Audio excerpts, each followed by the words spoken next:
Hey, welcome to Student Loan Planner. I'm going to show you how to use our student loan forgiveness calculator to minimize your student loan payments and your interest. So let's get started.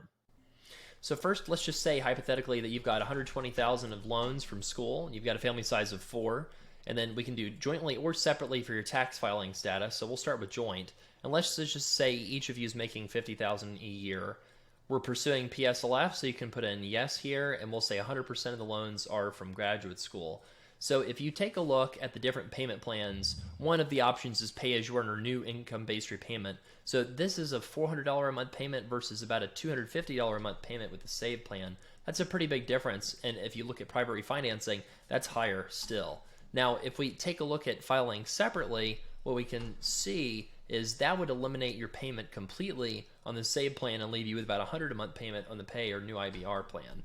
Now, if you're looking to see if you could get forgiveness or not, then what you might do is just take a look at this summary table. So the summary table here, what that does is it shows you the different numbers over time for payments. That's that first column, and it shows you the SAVE plan, pay as you earn. It shows you some of the legacy plans in the top, and then it shows you private refinancing as well as public service loan forgiveness. So you can see that in the private sector for the SAVE plan, if you made this amount of money, you would pay 0 for all 20 or 25 years, and under public service loan forgiveness, you'd also pay 0 for about 10 years. Now, if you compare that to refinancing, it is a lot more expensive. So what could potentially make a scenario like this not good for forgiveness? Well, you could put in different income. So let's say you make $100,000 a year instead of $50,000.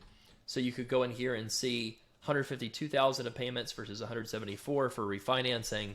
There's an amount left to be forgiven right here in this cell.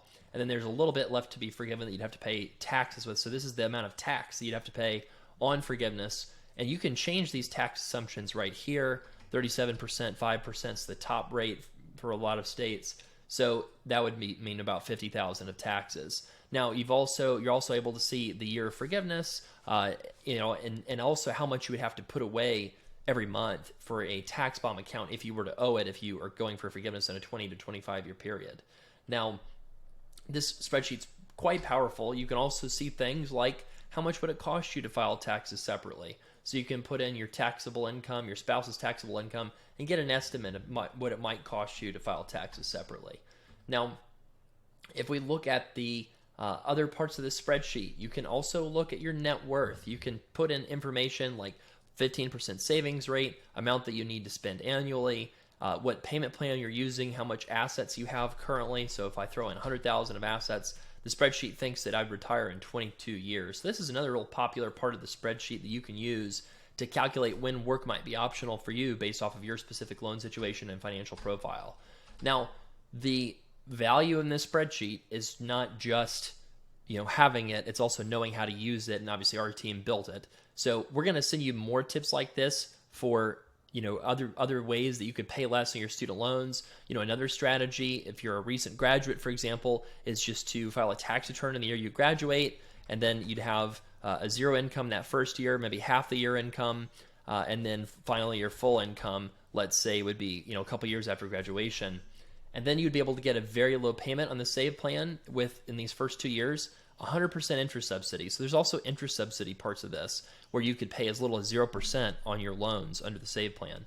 So there's all kinds of stuff to this spreadsheet. This is the first of many valuable tools and pieces of advice that I hope you'll get from us. And stay tuned to your email because we're going to have more awesome stuff for you very shortly. Thanks so much for being subscribed to Student Loan Planner. If you have any questions or you want to share why you joined the email list, just reply back to this and let me know. Thank you so much.